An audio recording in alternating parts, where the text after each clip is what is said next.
my big thing, and something that I wanted to involve a lot of people in, and just knowing, even going to San Diego and getting to meet a bunch of people, and just, I don't know, getting to come here and talk to you and talk to family, makes me feel more like he's a part of it all. Yeah. For years. Cry reveal.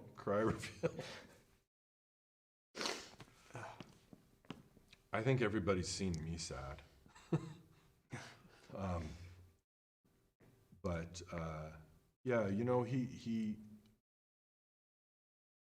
he had that front bedroom,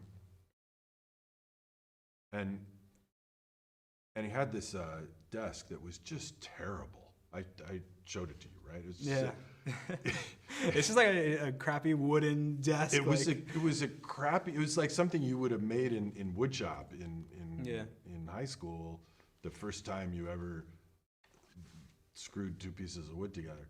This terrible desk and a really nice chair.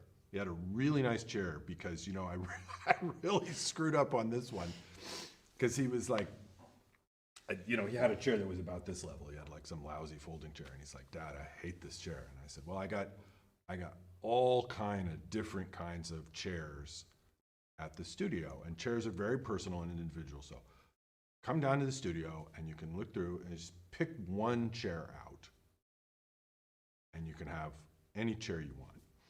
So he came down to the studio. He went right into my office. He sat down on my chair. It was the only chair of that type that we had.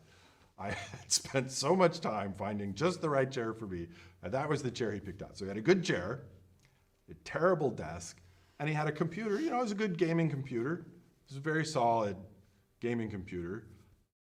A mic that was like, and that was his whole. It's obviously all he needed. That was all that he ever. He beat me in the duel in that setup. Come on. Yeah, he was sitting at that desk. I was in like my soundproof room with like a whole like shebang, and I got a desk all around me with like the top and it's. But it was, so he was in that room, and it has that door that doesn't quite close ever, and the house has got, the acoustics in the house are not great.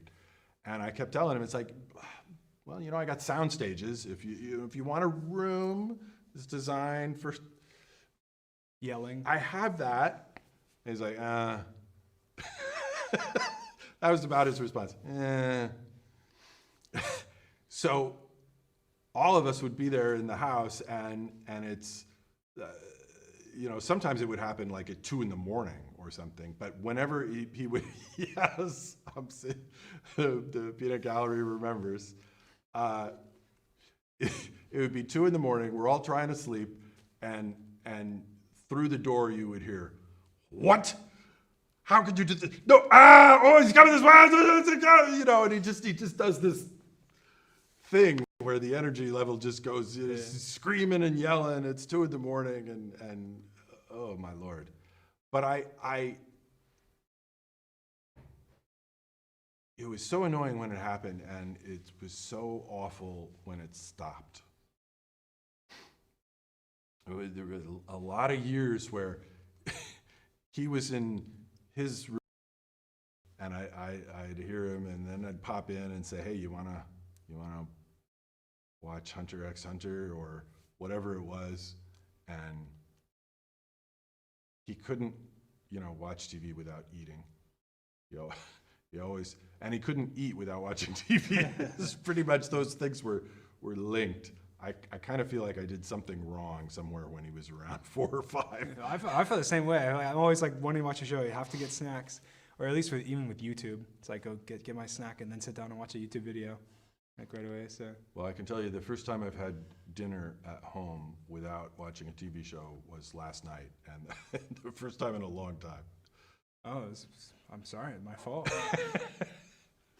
I shouldn't have given that away. Oh no, I'm in trouble now.